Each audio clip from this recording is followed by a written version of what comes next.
welcome back to A Better World. This is your host, Mitchell J. Rabin, and we're very glad that you're joining us again today. Today we're going to have another very interesting show. We have Jacqueline Milleron, who is the co-author of this book, Heart at Work, and it is as good as it sounds. Jackie is the president of Partnership for Change and has been involved in the work of consulting to corporations, different kinds of businesses and people on the subject of self-esteem and heart in the workplace. So we're going to be talking about what it is to bring spirit into the workplace where it should have been all along, and what kind of results accrue when people do get back in touch with that spirit. Great. So thanks so much for being on the show, Jackie. Thanks for having me. Absolutely. It's wonderful. It's a pleasure. Is it nice to be in New York at this time? Oh, it's great. It's a little cold. A little cold. But it's from really, San Francisco. Yeah, but it's really nice to be here, especially now, this time of year, with all the Christmas lights. So when did the book come out? The book came out last spring, actually May of '96, and McGraw-Hill's the publisher. And they've also introduced it now in a number of other languages, Spanish, Portuguese, it's on its way. So it's really exciting. Oh, fantastic. You must feel very proud. I do, you know. It was a major, real effort, a real labor of love. And so when you see something like this actually materialize, it's really a real honor. Sure. Is this your first book? It's my first book. Fantastic. Mazel tov, as we say in Chinese. This is good. Thank you. This is good. Now, hooking up with Jack Canfield must have been no small feat because he's so well known and so successful in writing books of this sort. Yeah, how about that? Well, Jack, the way this book came about was in 1991. I had been hired by some politicians in California to organize a conference on self-esteem in the workplace for CEOs to get an executive dialogue together to look at this whole area of spirit in the workplace and self-esteem and how it might lead to productivity and really enhance California's productivity. And I had hired Jack Canfield to come and be one of the speakers. Oh. And at the end of the day, he came up to me and he said, "Oh my God, this is great. We've got to capture this material and it would make a great business book." Yeah. And I thought, I don't think I want to do another business book with the management jargon and all the boring business rhetoric. And what the world doesn't need is another business book that sits on the shelf that nobody reads. Yeah. But at the time, I had been working on this whole notion of food for the soul and the powerful art of storytelling and stories to really showcase the stories of triumph and signs of hope. So I had lunch with Jack a couple months later and told him about these ideas, and at that time Heart at Work was born, and also Chicken Soup for the Soul in that whole series. So not bad for a few hours lunch. Wow, really? So the Chicken Soup books came out of that same seminar. Yeah, so it was pretty exciting, So, but Heart at Work was really, really great, very rewarding, because we at first thought, wow, what are we going to do about the positive things in the workplace? Because it's kind of hard to find positive things about work right now, considering we fired over 43 million people in the last 20 years, and murder is now the number one cause of death in the workplace. And, get this, Mitchell. Mitchell. The cause of death? Explain. Well, violence. All the violence and angered employees and angered ex-employees that come back and do those postal office things, etc. So, I mean, there's something really wrong with the system, too, when you consider that that's for sure. 3 out of every 4 heart attacks occur on back to work Monday morning. Anyway, work That's a fairly well-known statistic. Yeah, so when we looked at all of these things, and we looked at the general state of affairs, and we looked at these gray people trudging to work in the subways and Grand Central Station, etc., we thought, how in the world are we going to do this and do something to breathe life back into the workplace and capture these stories? Are we going to have to make up all these stories ourselves, or what are we going to do? So we set out on this major journey to I'm looking for that cartoon, by the way, where there are a bunch of businessmen dressed up in suits carrying attaché cases. Oh, and yeah. one turns to the other and says, something like very beginning of the book. Thank you. Page 1, page 3. Oh, it's that close? Oh, yeah? Yeah. Okay. Maybe you'll find it. It's good. Maybe we'll put it up in the camera. Oh, it's a classic. It's a classic. I'm not sure I know which one I am if I'm them or myself. Oh, yeah. Yeah. Here, let's see if we can get a close-up on this. You know, we all look so much alike that sometimes I forget which one of us I am. That's good. Isn't it? That's good, yeah. And that's from Pidato. Bizarro by Pidato. Okay. Exactly, yeah. Very good. Yeah, so you're saying... Yeah, so, I mean, you don't have to 43 stand... million people fired over the last 20 years. In this country alone. It's a pretty scary thought. So you don't have to stand in Penn Station or in the subway stations for more than 5 minutes and see there's a great deal of sadness going on in the workplace, and people do not look forward to going to work. So the challenge was, is there anything that we might be able to do to re-inspire people, to give them some sense of hope and something that they can look forward to? And absolutely, we looked and we interviewed hundreds and thousands of people. We also had sent out letters, inquiry letters, to hundreds and thousands of companies and CEOs and managers and employees at all levels of organizations to see if there was any inspirational story they might like to share, or did anything positive happen to them, or has there been anything that's been so deeply spiritual that has occurred to them in the workplace, or anything that's been so moving that they'd really like to share it. And we sent out letters, and we got some of a response, maybe 1% of a response from sending out maybe 2,000 or 3,000 letters, which was interesting. And then we also interviewed and called a lot of CEOs and people to interview them personally about what they thought. So we had a great time interviewing Jane Goodall, which was just terrific. That must have been great. And wonderful, wonderful leading thinkers like Hazel Henderson, the economist, which was just fabulous. And people like Nancy Larson with the Airline Ambassadors Program, and Dave Rivard, who is working with the AFL-CIO and is a liaison to the United Nations, and is a steelworker, a major person in the construction industry as well, just to see what they have to say about what their jobs mean and what's been really fulfilling, etc. But we also ran into people like the new chair of Apple Computer, Gil Amelio, and we have stories in here from Jack Kemp and Barbara Bush and a new Senator John Vasconcellos in California, and wonderful cab driver stories, and stories from teachers about just their change, because one student changed them. So often we hear the stories about the teacher that changes the student. Well, this is the story from the teacher's standpoint about how one student, just one person, changed her and made her whole entire life different. So this book, Hard at Work, is really focuses on self-esteem and the power of self-esteem and what building self-esteem can mean. It grew out of this whole conference and also the task force, the governor's task force on self-esteem to promote personal and social responsibility. And what we did was we took the work that we had done in Maryland for Governor William Donald Schaefer on self-esteem, and we focused on the workplace. And we looked at ways to really promote productivity and quality. And we looked at what companies were doing in terms of personal development. I mean, were they offering massage therapy and meditation and programs? Even we looked at EST, the Forum. We looked at LifeSpring.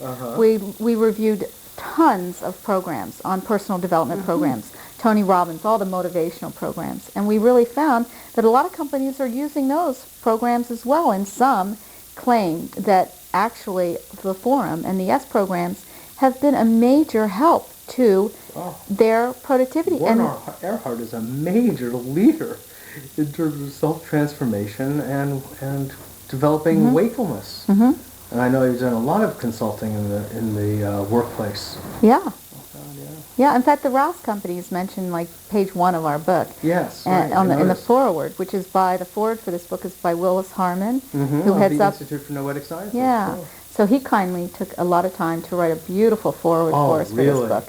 That was, I'd like to make mention, I'm very glad you kind of gave a scan of some of the contents of the book. I'd like to come to a subject because this is a major subject for me that I've been involved with myself for many years. Great. And I knew I liked you. When I first met you, I said, I really like this guy. Well, there we go.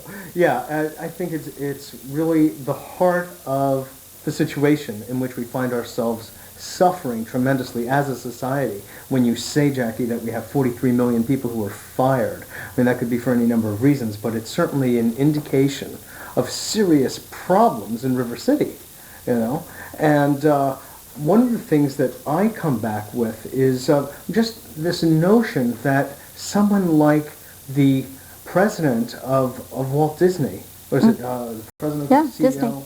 Huh? Michael Ovitz? No. Oh, the Michael CEO. Eisner? Eisner Uh-huh. is making about $78,000 an hour. And no human being can even spend that amount of money. And the people who are making the Walt Disney clothing in Guatemala and El Salvador and elsewhere are making about 28 cents an hour. And this kind of thinking is so symbolic of where we are as a materialist culture, an overly materialist culture that is, that it just breaks any sensitive person's heart. In fact, I'm just started a book called The Sensitive Human's Guide to Living in Contemporary Society, because this is just an outrage. It is an outrage. But what it's suggesting so much, Jackie, is this idea of overwhelming neurosis that expresses itself as unbridled greed. Which is just a neurosis. Just neurosis, thank God. But how do you deal with that when you've been talking with CEOs, in fact, even the Fortune 100s, who are themselves so involved in this kind of self-aggrandizement, and yet they're speaking about having visions for their company? This is one of the things that occurred to me as I was reading the book, which I was enjoying very much. And then I thought, there's a whole other level, like kind of the shadow that isn't coming out here that I think really needs to be touched upon. Well, actually, the heart of the workplace really has been broken. And that's what we found was the missing ingredient in corporate America today is heart. And greed, power, there's a tremendous misuse of power. And that is totally apparent. So there's something wrong systemically, too. Because a lot of these CEOs, Clearly. they reported that they're embarrassed to even say how much money they make. I mean, a lot of these people were honest enough to say that they felt really bad when their people that were processing their bonus checks were making, $9 an hour and would have to work till 2 and 3 and overtime in the morning to process the bonus checks for all the executives. And here these executives were sitting here making a fortune. And a lot of these people were really honest. And what we found was that when it gets right down to it, when money becomes an issue, there is a tremendous lack of self-esteem, or that's usually a symptom that there's something missing. And when they need money constantly to nourish their souls, they can never get enough. They can never get enough to do that. They can't get enough love. They can't get enough love. It's the wounded spirit. The wounded heart. One of our surveys in this book. Point. It's true. It's very clear. It's very clear. It really is. Now, can they hear you say that to them? Well, the people that are in our book do hear it. I see. And we had to really establish criteria against which to measure effective, healthy, functioning companies and people. So, we didn't want to find out that Charles Manson was in this book and put a book on heart at work and then have these people that were hatchet people, firing everyone, etc. So we really had to go and kick the tires and make sure that these people were, in fact, saying what they really mean and that they were really leading from the heart and that they are really putting people before profits and money. Because so often, a lot of these companies and a lot of these people wanted to be in this book so much because of the PR value. I can't tell you the PR value of a best-selling book and to be included in something about the heart right now because Nice is so in, thanks to Rosie O'Donnell and etc. But Nice is in now, and you see these annual reports, right? And they say, hey, human resources are our most precious commodity. And on the other hand, it's just a glossy report, right? Or the icing on the cake. Just the phrase human resources, excuse me, that's not a very humane phrase in itself. Exactly. Hello, I'm a human resource. Yeah, isn't that something. Well, I've got to tell you, I will tell you something, and I don't tell a lot of people this, but I was in human resources in corporate America, and that's why I did a lot of this stuff in this book, because I just saw the inhumanity and the lack of heart in the system. And human resources is, not only is that a terrible term, but it's probably the most unpopular place to stand in any organization.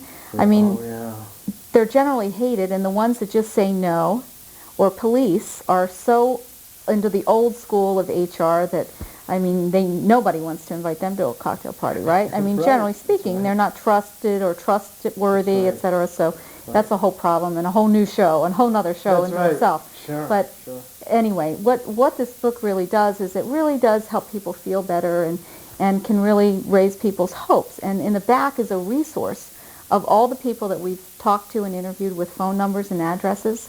So if you happen to be scared you're going to lose a job, or needing to find a job, or you just want to see what other companies are doing, so maybe you want to put them in your company or see what they're doing in training, or say, gee, you know, I don't have the courage to go to my boss and say, I really think we should be bringing massage therapy or meditation into the workplace.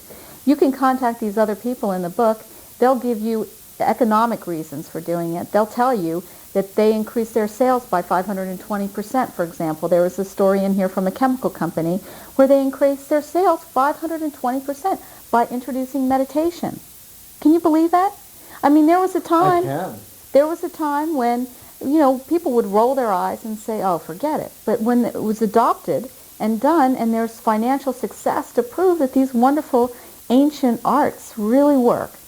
That's the fun. That was the greatest thing about doing this book, was we really re-inspired ourselves, you know. Now, I mean, I left the corporate world in 1990 because I didn't want to be a part of it anymore. And I didn't think there was a company that I would even work for because I felt like they were all about greed, etc. And now doing this book, I'm even, you know, I mean, it wouldn't be a bad thing if I had to go back and work for any of these companies because they're wonderful. And the CEOs are great, and they're very heart-oriented and kind, and they're really doing the right things.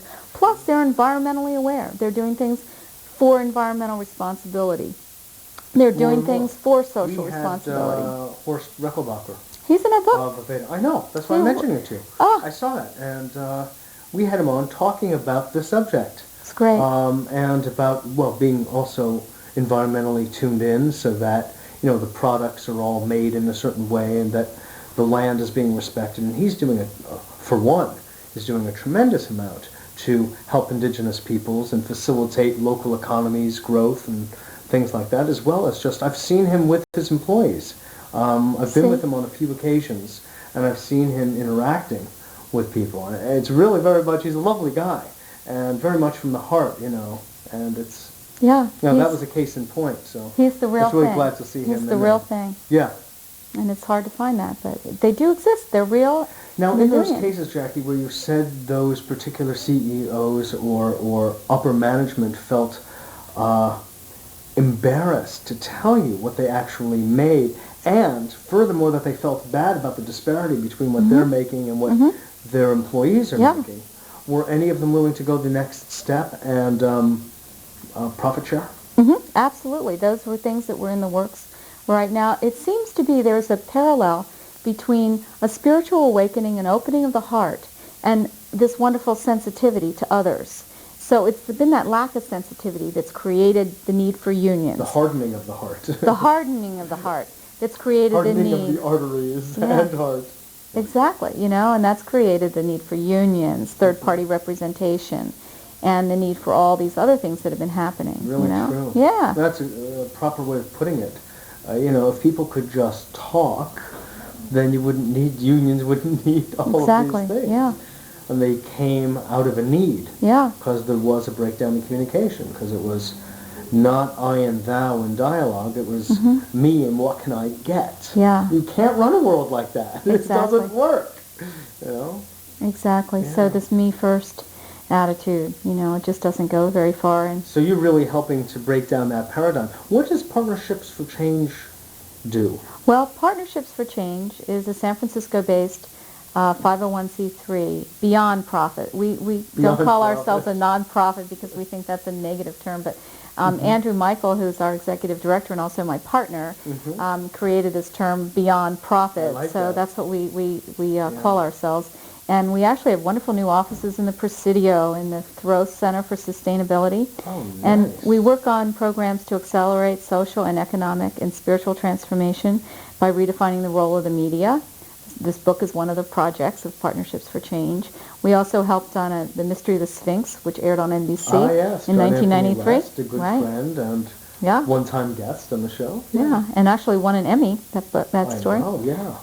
So that's been successful. And then we also do a major... He showed the Emmy on the show, as a matter of fact. Oh, we brought his Emmy. That's wonderful. He deserves that. Oh, yeah. He's a very brilliant man. And but the major part of our work is really in building community self-reliance, and through a program that was created by Andy Michael called the Resource Exchange Bank. Mm-hmm. It's a brilliant program which allows people to, on the internet, and also in person, to share their strengths and map the strengths of a community through info mapping. Oh, great. And then so you can visually see the power in a given community. Mm-hmm. And instead of the negative mapping, which we see, this is where the brothels are, this is where the drug dealers are, this is where the police is, it's a flip. And it's a brilliant concept, and it's really working very well. This is where our strengths are. And how our strengths, yeah. Again, it's self-esteeming. It's esteeming our environments and seeing things in a positive way. And then also, just through this whole area of currency and alternative currency building in San Francisco, there's some major programs that he's currently heading up. Oh, they're fabulous. In fact, he probably should be one of the major guests here talking about this, because he's far more articulate in this than I am. Okay, just give a little taste. Well, there's some Barter? Barter systems based on time dollars. So exchanging actions and deeds for time. And there are all these things that are in the works with smart cards, ATM cards, that can keep track of all this as well. So you have an alternative currency system. God, so California is always so far ahead of us here in New York. I tell you. It's great, isn't it? God bless them, yeah. So what he's been doing is he's really working a lot with not only individuals, but also with nonprofits that are struggling, and grassroots organizations that are struggling to get going.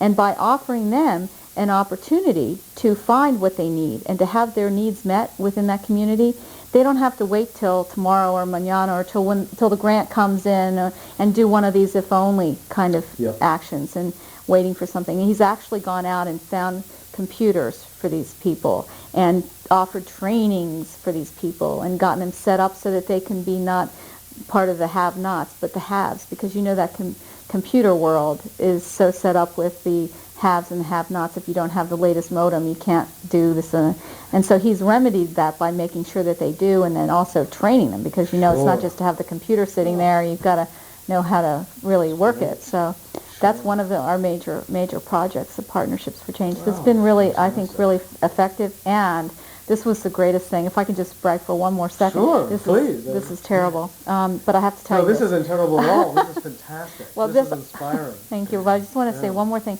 That he was able to sign a contract with Mikhail Gorbachev, so that in October of this past year, he organized a conference for Mikhail Gorbachev and had Oscar Arias come, who was the former president of Costa Rica.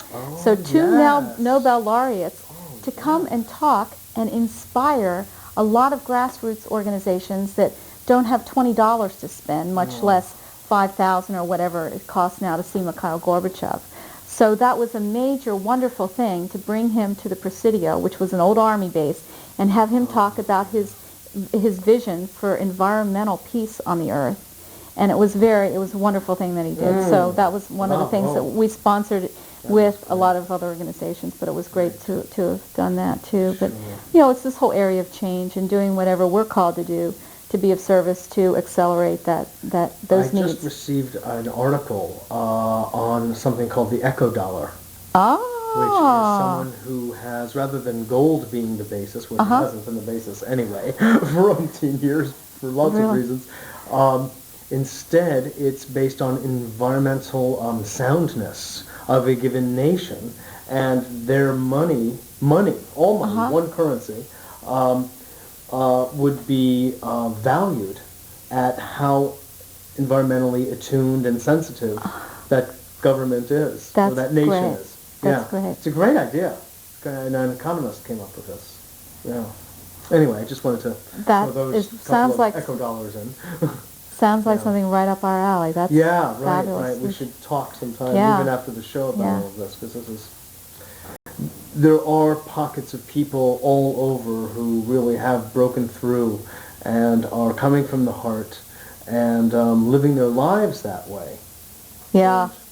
I'm going to share with you just a little story about myself, because I had an experience that I was reminded of while I was reading your book, Jackie, and that was for many, many years I've been a psychotherapist and stress management consultant, acupuncturist. I've been in the healing arts, holistic health field.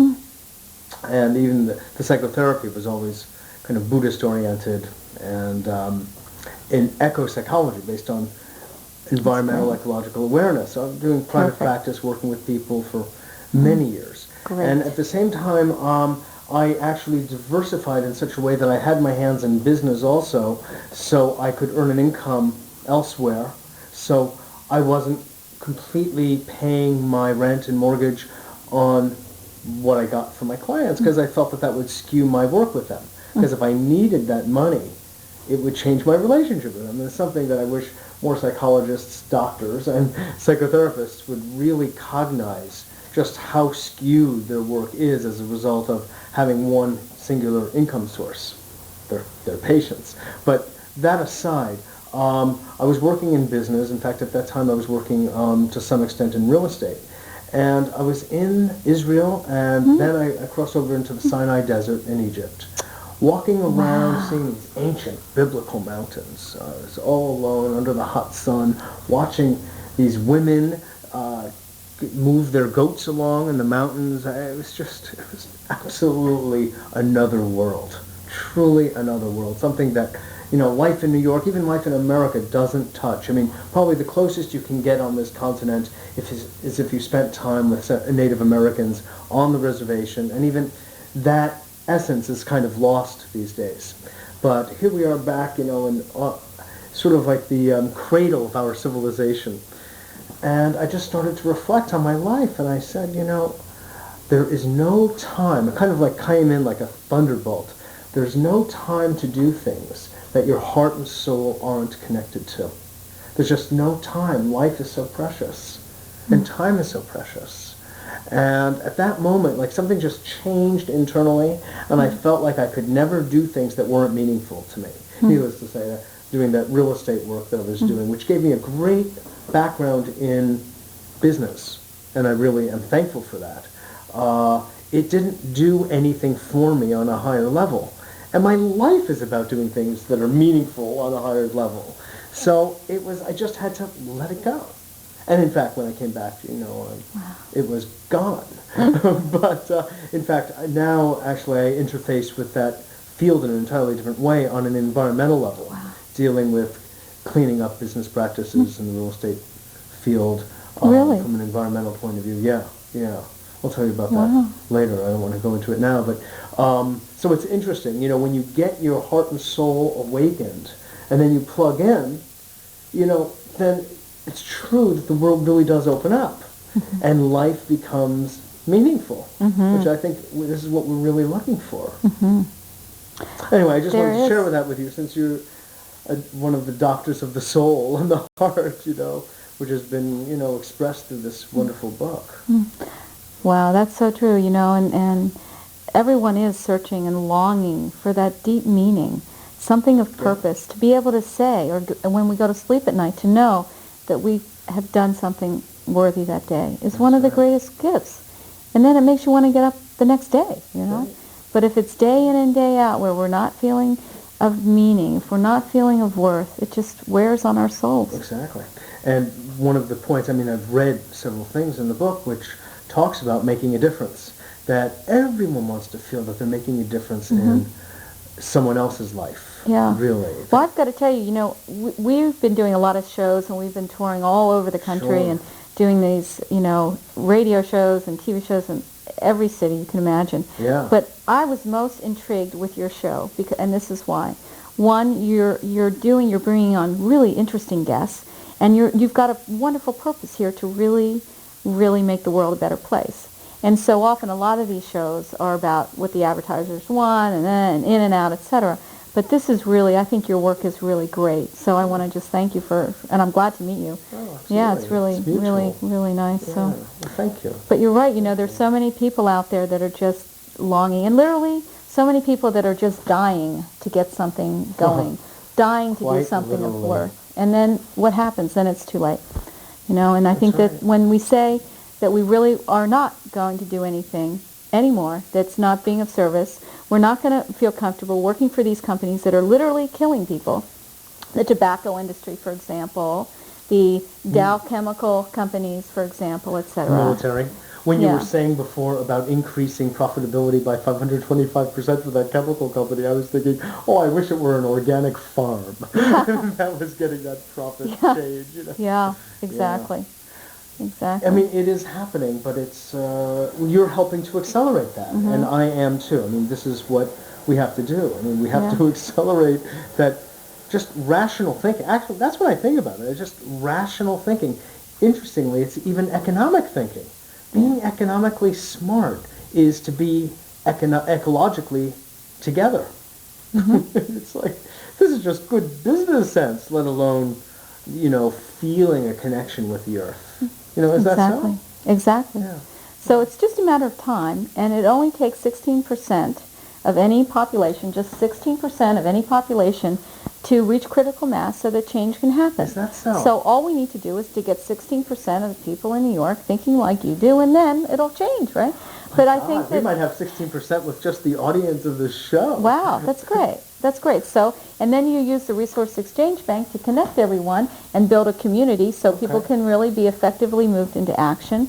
And then it happens, and through the resources of all the individual viewers of this show, I guarantee you that major things can be catalyzed and happen. That's very interesting. Yeah, because we really have what we need. But we think that we need this foundation or this, when, it really can happen, Yeah. just with the people that we know a lot of times. That's right. So, anyway. Wow. Well, thank you for that. That's 16%. Who came up with that number? I like that number. It's one of the laws. Oh, it is. One of the universal spiritual laws. I see. Actually, it's one of the economic laws, and I think it's a law in physics. And I think it's been really very well researched. But then there's a time factor, too. That to get that 16%, it generally takes, a few number of years, anywhere from 10 to 30, depending. Look at the smoking thing. Sure. That was really launched 30 years ago, and now we're seeing the effects of that. So. That's right. Yeah. That's right. One of the chapters I enjoyed very much in here that I mentioned, by the way, first before going to that, any book that quotes Lao Tzu is going to be a favorite of mine. Under the group will not prosper if the leader grabs the lion's share of the credit for the good work that has been done. He really had it together. I've done some teaching based on the Tao Te Ching, and it really is, of all things I've ever come across. First of all, it's a poem, so it's reaching your heart, just as you feel soft and tender just in the reading of it. But he really understood leadership. Lao Tzu really understood that the leader is following the people, not ahead like a hierarchical structure, but he's behind, listening, watching, supporting, loving from behind, kind of an invisible leader. It's true. Brilliant. Brilliant, yeah. That's true enlightened leadership. Yeah, that's true. Yeah. Who, can I ask you, Sure. of those that you have met, what companies do you feel are kind of leading the way in terms of enlightened management and profit sharing and kind of empowering the worker and helping to inspire them to love what they're doing? Yeah. Well, may I give you two?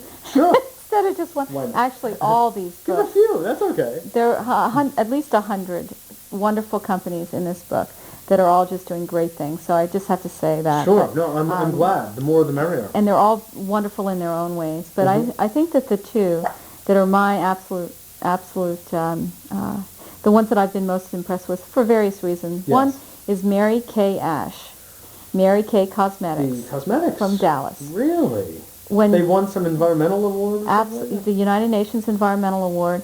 Wow. But we, after we interviewed her, Jack and I were high for a week. She is the most impressive, wonderful, soulful woman I've ever met. And her whole mission has been to enhance women and to help women to really stand in their truth and to bring about this whole wonderful divine mother, the feminine, the reemergence of the feminine. Mary Kay started, 30, 40 years ago.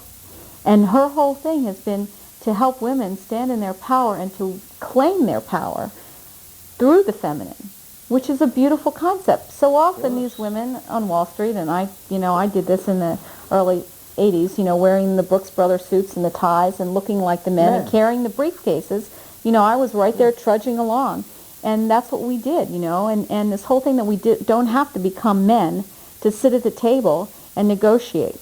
And that's one thing that she really prided herself in. And also, all of her packaging and all of her products are never tested on animals. They're all recyclable. And she also said that she was embraced by the arms of God. And that is one of the reasons that she created this whole company. But the main thing is she appreciates everyone. Do you know Mary Kay sends out 4,700 thank you notes a year? 4,700 thank you notes. Notes of appreciation, acknowledgement notes, etc. 4,700. Written? Her secretary will type them. She will sign them. And she also signs her own cards, etc. I sent her flowers. Unfortunately, she had a stroke a few months back. She's okay. I sent her flowers, and she just wrote this wonderful note, like, here she is in the hospital. Most people, are so sick, Sure. But not Mary Kay. Just focused on themselves and all of that. Not and Mary she Kay. is still making contact and reaching out. Right, and just doing incredible things. And what really inspired her and just turned her head around? She said she worked for a company in sales, 40 years ago. And she was a salesperson for this company. I think they were in automotive parts or something, not a terribly glamorous thing, but an exciting company. She loved it. And she worked day and night and put her heart and soul into this company. And then there was an opportunity to meet the president of the company. And everyone was waiting in a long line. And when Mary Kay was introduced to the president and she shook his hand, he just looked elsewhere and barely even acknowledged her. And at that moment, the lights went on and she said, I'm never going to do this to another human being, and I'm going to make sure that I have a company that prides itself on treating people and acknowledging people. And that's been a secret to her success. And now she's got this multi-billion-dollar international organization. They're even in Russia. And the things they give to their stars are fabulous. Everyone benefits in some way by working for Mary Kay. That's one. Then the second is a fabulous man named Jack Stack, CEO of Springfield Remanufacturing Corporation, right out of Central Casting. He is the perfect CEO. I mean, wonderful. He has a company in Springfield, Missouri, and he went out. He was a plant manager for International Harvester. International Harvester called one day and said, look, you and your 1,000 employees in Springfield, Missouri are going. We're selling the plant. Goodbye. It's like, what? You can't do this. We have no place. There's nowhere else to work in Springfield but this plant. What are we going to do? Well, that's your problem. And so he thought about it overnight before he told his employees. He went in and he said, look, this is the situation.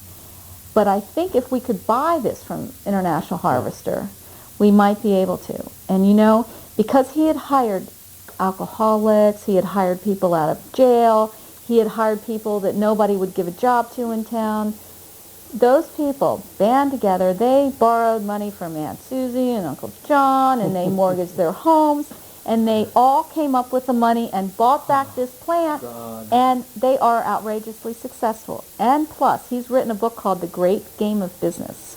And Jack Stack has taken this company incredibly successfully. But they do one thing there differently than any other company. They pride themselves in financial literacy. And they teach everyone in the company how to read an income statement, how to read a balance sheet. I mean, so often we're embarrassed. I mean, we're not going to admit that we don't know how to read those things because we don't get it in school. A lot of times we find ourselves in these corporate jobs where we're having to know about what profit and loss means, what return on beginning equity means, what these terms are, and we don't know.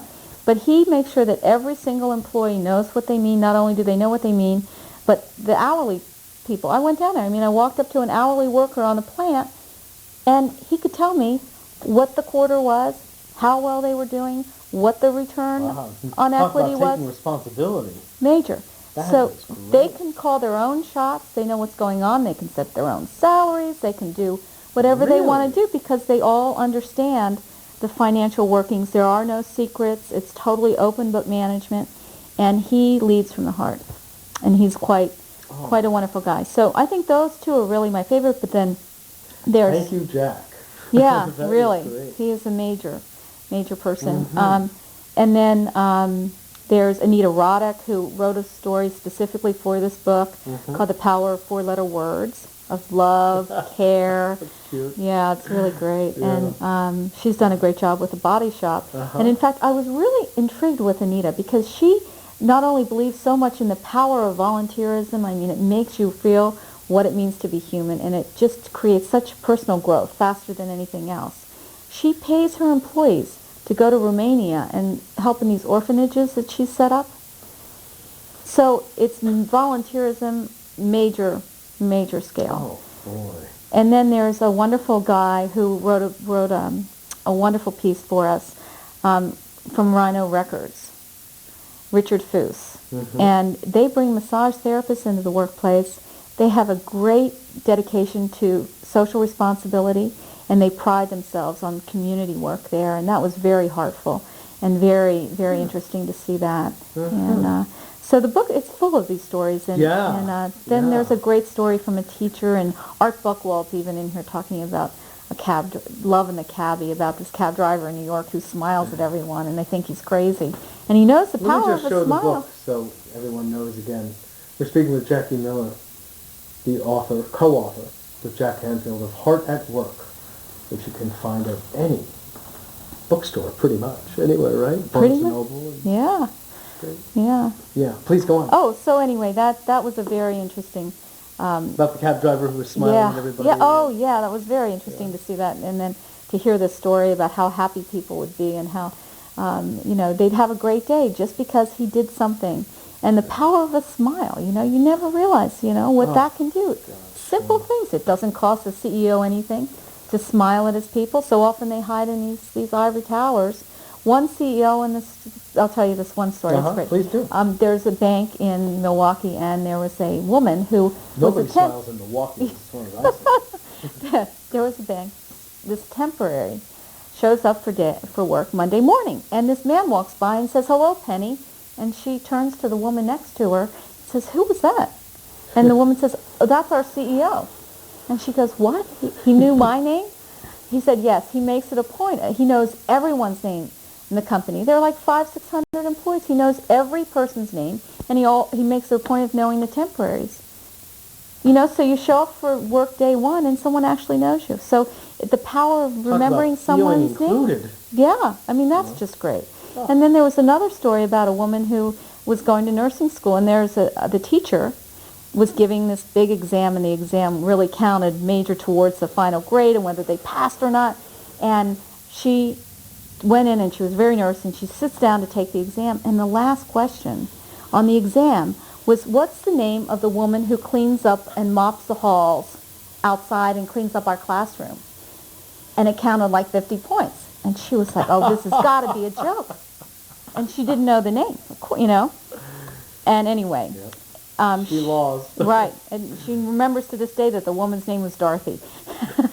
She found out. But it's those kinds of things that we forget. We forget about those jobs that are so important to our ongoing existence. But we forget about the people behind the jobs.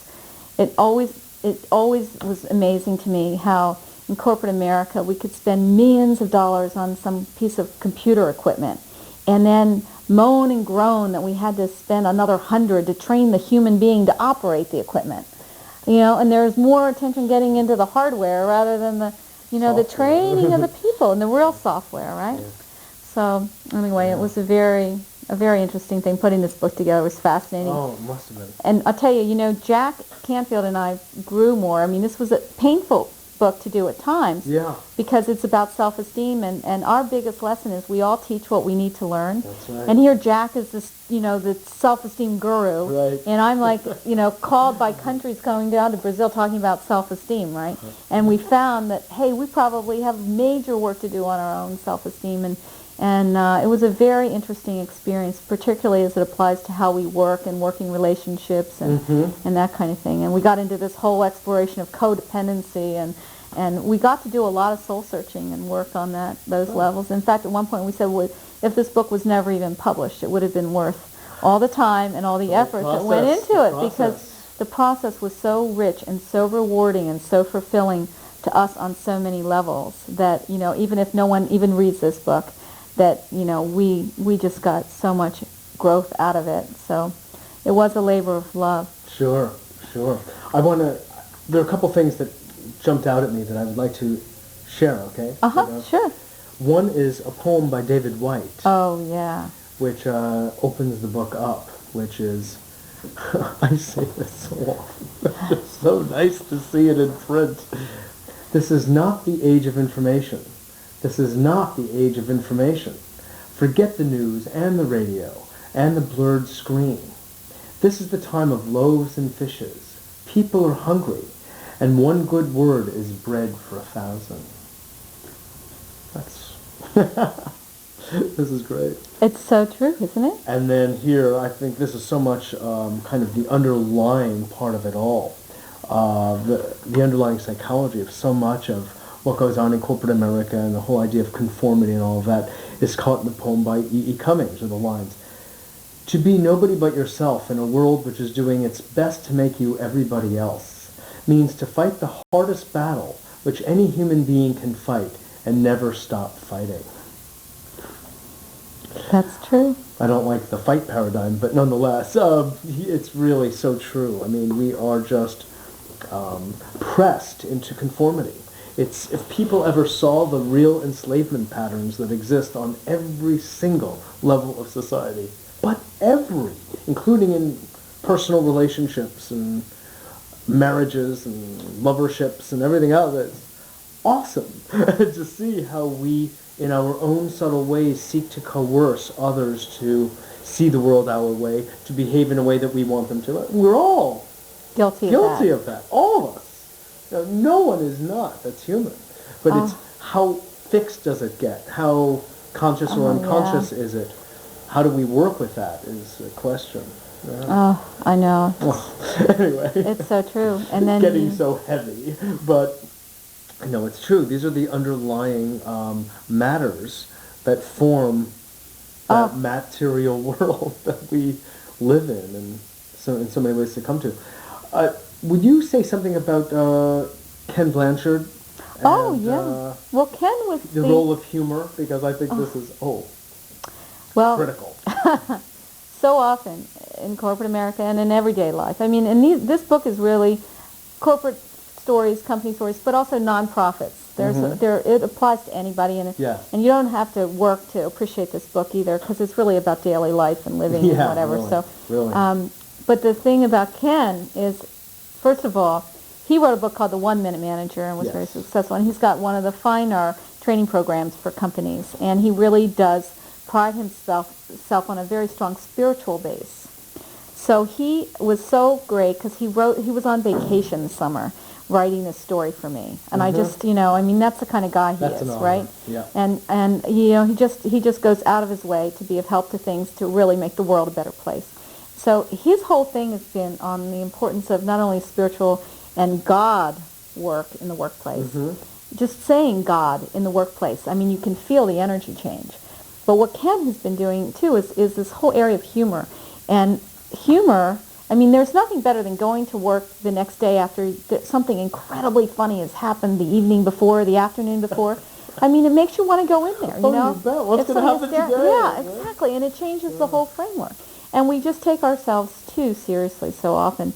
So he's written a piece called The Fun Minute Manager, about being funny and using humor to remove the seriousness, because anytime we can drive fear and insecurity out of the workplace, then that creativity happens, then that joy happens, and humor gives way and births joy and creation and creativity. And one thing we found too is that if you can laugh one day, that laughter you can laugh the next. You can laugh the next too, but that laughter will increase your immune system for 3 days afterwards. The day that you laugh, and then for 2 more days. So, I mean, there are health reasons for doing this, you know? Oh, yeah. So, anyway. Same with smiling. Yeah, smiling. Smiling's great, too. So Ken has done a lot of work with humor and making people laugh themselves. And then one of our other contributors in this book is a guy named Nick Graham, who has a company called Joe Boxer, the underwear company. His motto is change daily, right? He is great. He is such a great guy. His offices are in San Francisco. He has the largest email in the world in Times Square here in New York. Really? Which he programs from his offices there in San Francisco. He says anything that he wants on this thing. One year, he and his good buddy Richard Branson. You mean it's up in Neon at Times Square? Yeah. He and Richard Branson were on a flight from London to San Francisco, and they were doing a line dance in their underwear down the aisles of the plane. I mean, so here are these CEOs running these multi-million-dollar companies, and they're having a good time. I mean, and people say, oh, God, they're just crazy. Can you believe it? But they love them because they're so funny. Then one other time, they rented a huge lift, 40-foot lift in Times Square in New York. One dressed up as Queen Elizabeth, the other dressed up as Prince Charles. These two guys? Richard Branson and Nick Graham. They're major CEOs, and they were throwing underwear off to the people in New York down on the street. And having a great time. Daily. And that's their motto, change daily. And they were having a blast doing it, and they have fun. You know, and as Nick Graham says, you know, how can you laugh and sit at a table with any seriousness and talk about underwear? I mean, you've got to do it in a funny way. But he's got watches and all these product lines. And you know what we loved about Nick Graham is that when we went to meet with Nick and his vice president of marketing, first of all, Nick has never taken a business course in his life. He was kicked out of boarding school and told he would never amount to anything, right? His vice president of marketing has never taken a marketing course in her life. She didn't grow up at Procter & Gamble, but they're fabulously successful and brilliant marketing people. Brilliant. And it was so refreshing that someone had brought their dog to work. They had some big lab sitting in the lobby, you know, and it was so refreshing. That was one thing we found in going into all these companies, is the companies that let the people bring dogs and animals to work was really a good sign, you know. That different energy really does change the work environment. Yeah, sure. Yeah. But Nick Graham is really a kick. Yeah. What a hoot. Yeah. So it's the importance of humor, you know. Oh, God, yeah. Yeah. It's the breaking out of the conformist modes. Yeah. Exactly, you know. And a whole new way of being. It breaks the mold. Yeah. Totally out of the box. And it works. Which is the only way to be successful anyway. You have to break the mold anyway. Exactly. So that was really great to be able to meet those people and just see, hey, you know, they're having a good time. This work isn't all that bad. It can be fun. You know, work doesn't have to be this drudgery kind of paradigm that we think it is. It can be great and fulfilling and meaningful and have a very strong spiritual message.